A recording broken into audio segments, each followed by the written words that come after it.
All right, welcome back, everyone. So this is a fun topic, something I haven't done yet before. It was actually one of my subscribers who said, "Hey, you should do kind of like a what if series on some of the topics you cover." And what we mean by that is, what if things went differently in history than they actually did? It's sometimes things I actually do talk about with my students in my class. I thought, all right, I have had these discussions with students. Why not make a short video on this? And I thought I would pick a good one, which is what if Alexander the Great, who conquered tremendous amount of land, did not die? There's actually a really fun book I picked up a long time ago. You can see it's very big. It's called What If?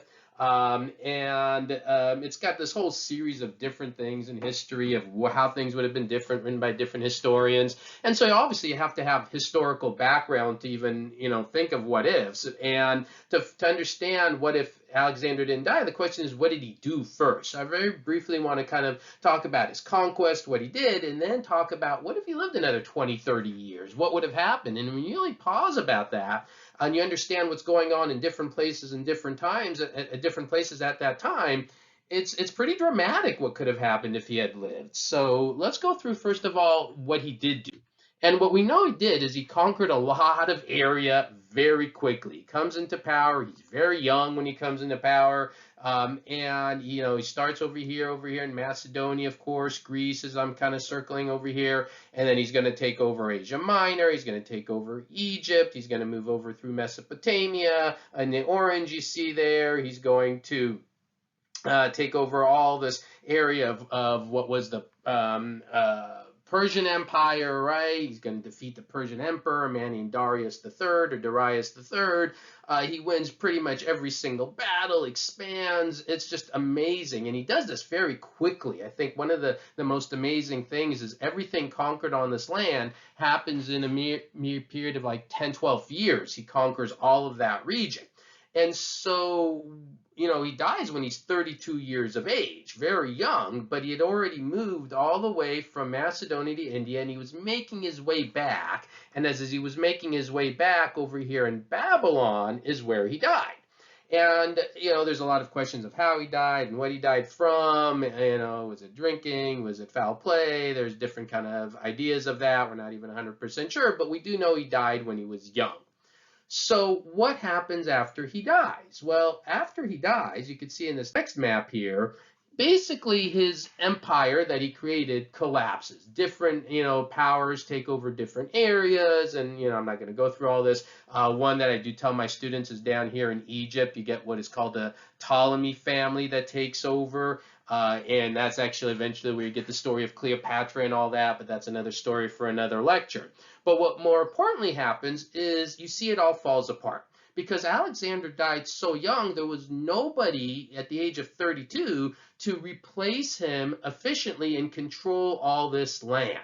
And so if he lived longer, what would have happened? Well, let's look at our options. So this is another map here.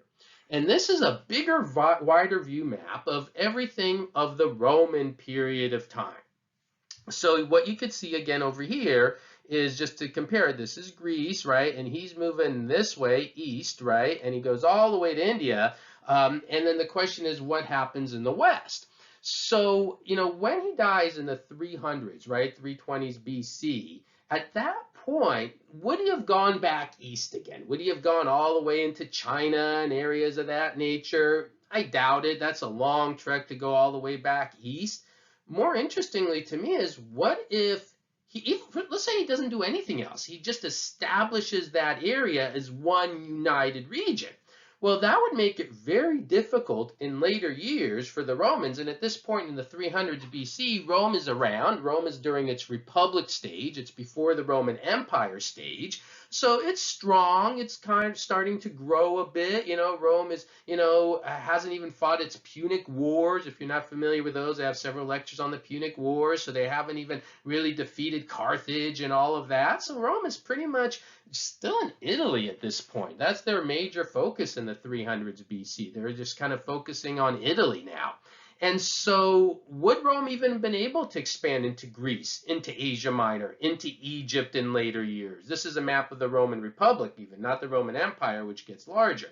So I would say one of the things that would have happened is, if Alexander lived, Rome may have never been able to expand eastward as much as they did, and maybe Rome would have been a much more isolated nation or at power.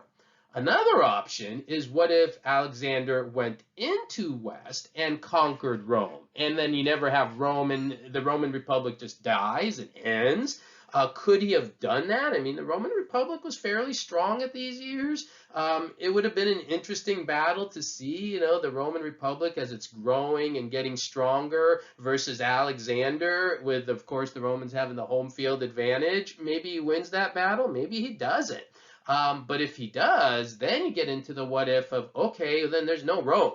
And if they think there's no Rome, then, what happens to things like the emergence of Christianity eventually in history? What happens to, the entire political structure of all of Western Europe, all the modern countries we have today that eventually carved out of what was the Roman Empire? None of that happens. And so you're looking at a completely alternate history. So that's why I think, kind of pondering this question, what could have happened if Alexander lived? I do think he would be living in a completely different world, a world that the Roman world never would have been as strong as it was at best, and maybe at worst, never would have existed at all. And then your brain really starts to go through of all the ramifications of not having the Roman, I wouldn't say never existed at all, wouldn't have gone past the Roman Republic stage, I should say. So it's kind of fun things to think about. I know, just kind of throwing it out there, a short little lecture here. If you enjoyed this, I'm happy to kind of do more of these what ifs. Just kind of something that I thought I'd throw out when one of my viewers said, hey, it'd be fun to think about this. Another one I like to talk about is what if the Persian Empire won the Persian War against the Greeks? That's another good one. There's a lot of different topics you can kind of talk about and think of how it would have just had the domino effect in history. All right, well, I hope you thought that was fun, something fun to think about. And that's it. Got a lot of other, actually, what did happen on my channel, so hopefully you can watch all those and enjoy those as well. Everyone have a great day. Thank you.